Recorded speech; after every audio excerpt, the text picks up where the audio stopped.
Oke, kali ini kita akan bahas kisah tentang Zaid bin Sabit, dan ini tentu sudah sangat kenal sekali ya. Dialah penulis wahyu dan pengumpul Al-Quran di masa Khulafaur Rasyidin.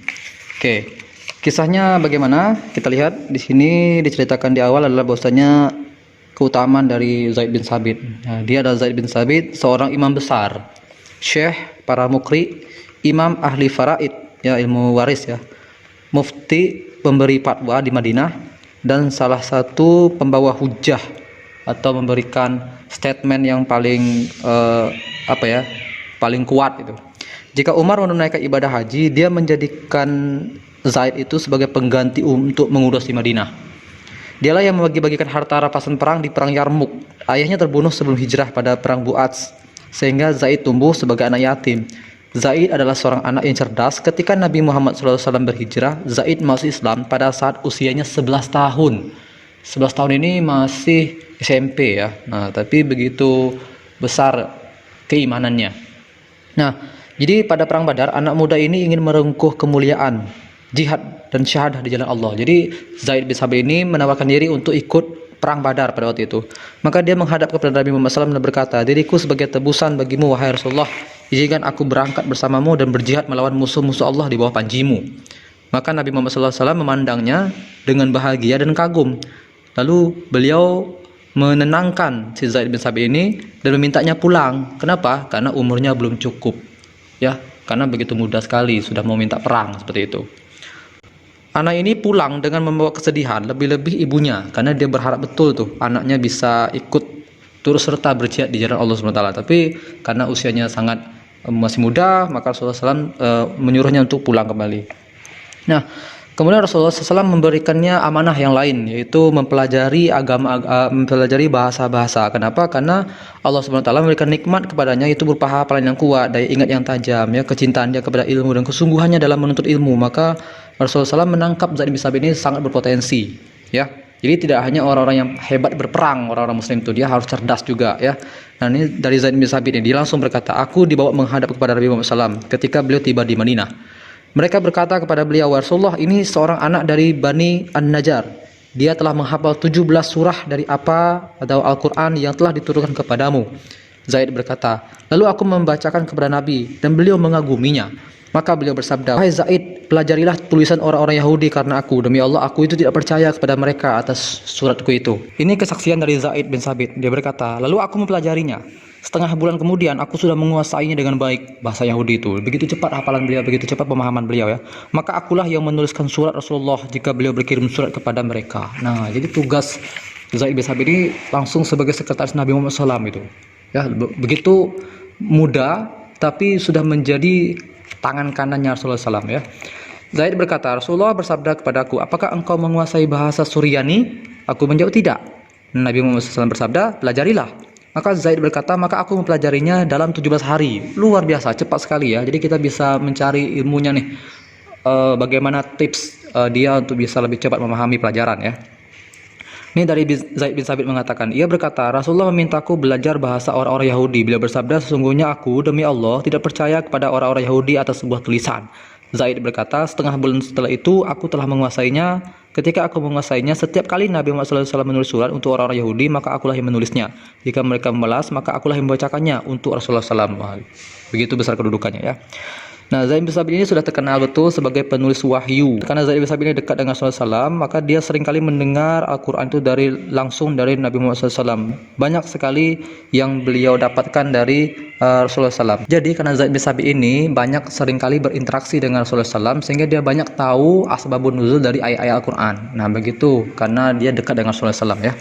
Nah, inilah sikap Zaid saat di Sakifah Bani Sa'idah ya. Pada waktu itu Rasulullah SAW wafat, sehingga beberapa orang muhajirin dan ansor berkumpul untuk menentukan siapa yang berhak untuk menjadi pemimpin. Pada waktu itu orang-orang ansor tetap kekeh pengen mendapatkan sebuah kepemimpinan, sementara orang-orang muhajirin juga ingin mendapatkan sebuah kepemimpinan. Sehingga pada waktu itu Zaid bin Sabit mengatakan, sesungguhnya Rasulullah dari kalangan muhajirin, sedangkan kita adalah orang ansor atau penolongnya. Oleh karena itu seorang pemimpin harus dari orang muhajirin dan kita adalah pendukungnya. Orang-orang setelah mendengar kata-kata Zaid bin Sabit ini menjadi reda, sehingga mereka memutuskan Abu Bakar As-Siddiq menjadi pemimpin Islam setelah Rasulullah wafat.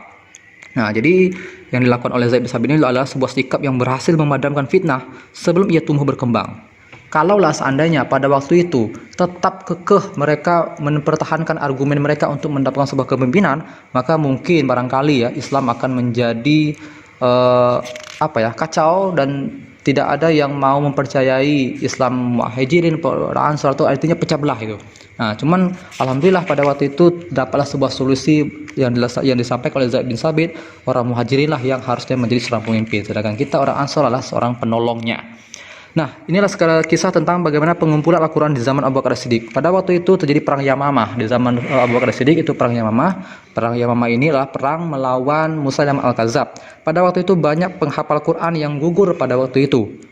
Sehingga Umar bin Khattab merasa khawatir jika seandainya para penghafal Quran habis, maka dikhawatirkan ayat Al-Quran itu tidak bisa sampai ke umat Islam masa mendatang. Maka Umar bin Khattab meminta Abu Bakar As-Siddiq untuk menuliskan Al-Quran itu, mengumpulkan Al-Quran itu dalam satu.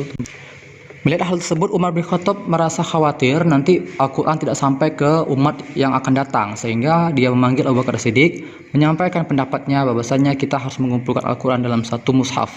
Sebenarnya pada awalnya Abu Bakar As-Siddiq tidak setuju dengan hal itu, karena ini adalah sesuatu yang belum dilakukan oleh Nabi Muhammad SAW. Ini bid'ah. Maka kata Umar bin Khattab mengatakan, tapi ini baik gitu. Tetap Umar bin Khattab membujuk Abu Bakar As-Siddiq, namun Abu Bakar As-Siddiq tetap juga tidak mau seperti itu. Namun pada waktunya nanti Umar bin Khattab terus, karena sering kali disampaikan, sehingga Abu Bakar As-Siddiq pun menerima usulan Umar bin Khattab. Lalu Abu Bakar As-Siddiq memanggil Zaid bin Sabit untuk mengumpulkan Al-Quran itu.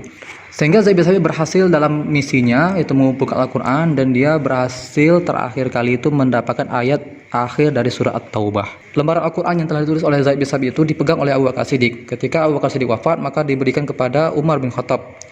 Nah, kemudian ketika Umar bin Khattab wafat, diberikanlah lembaran Al-Quran itu kepada Hafsah, yaitu anak Umar bin Khattab.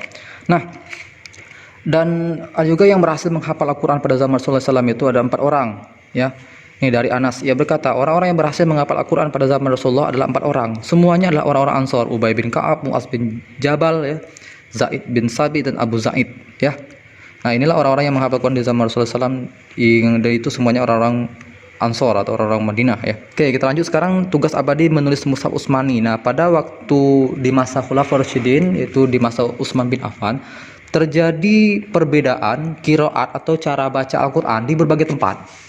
Nah, sehingga para sahabat mengusulkan harus ada satu mushaf yang menjadi patokan seluruh umat Islam yang ada di dunia, ya. Pada waktu itu Utsman bin Affan pun mengutus Zaid bin Sabit untuk mengumpulkan kembali mushaf itu dalam suatu mushaf yang baku. Nah, karena waktu itu orang sudah banyak masuk Islam, ya. Daerah-daerah Islam itu sudah sangat luas sekali, sehingga banyak daerah-daerah Islam yang baru itu dia bacaan Al-Quran itu berbeda-beda. Ketika di Madinah beda, ketika di Syam beda, ketika di Mesir beda. Maka ini sangat mengkhawatirkan Utsman bin Affan. Maka Utsman bin Affan memanggil Zaid bin Sabit untuk menuliskan Al-Quran baku, patokan seluruh umat Islam, dan itu disebut dengan Mushaf Utsmani. Ketika sudah selesai, maka pada waktu itu lembar-lembar itu diberikanlah kepada seluruh umat Islam yang ada di seluruh dunia. Dan Al-Quran yang sebelumnya, yang banyak versinya itu diambil oleh Utsman dan dibakarnya, karena khawatir akan ada perbedaan pendapat dalam bacaan Al-Quran pada waktu itu. Nah, Zaid bin Sabit ini juga mendapatkan kemuliaan dari para sahabat karena dia memiliki keutamaan karena ilmunya yang banyak, ya, dan kecerdasannya dalam berfatwa.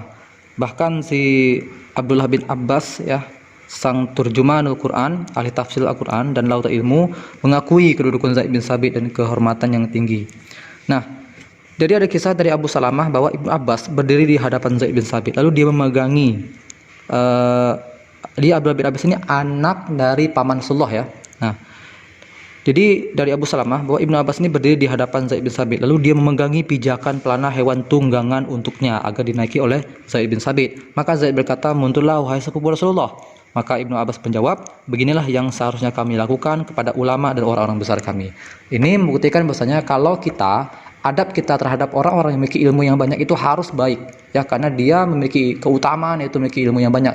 Dan mungkin kita tidak bisa mencapai derajat mereka. Dan orang-orang yang berilmu, Allah Subhanahu wa taala meninggikan derajat mereka.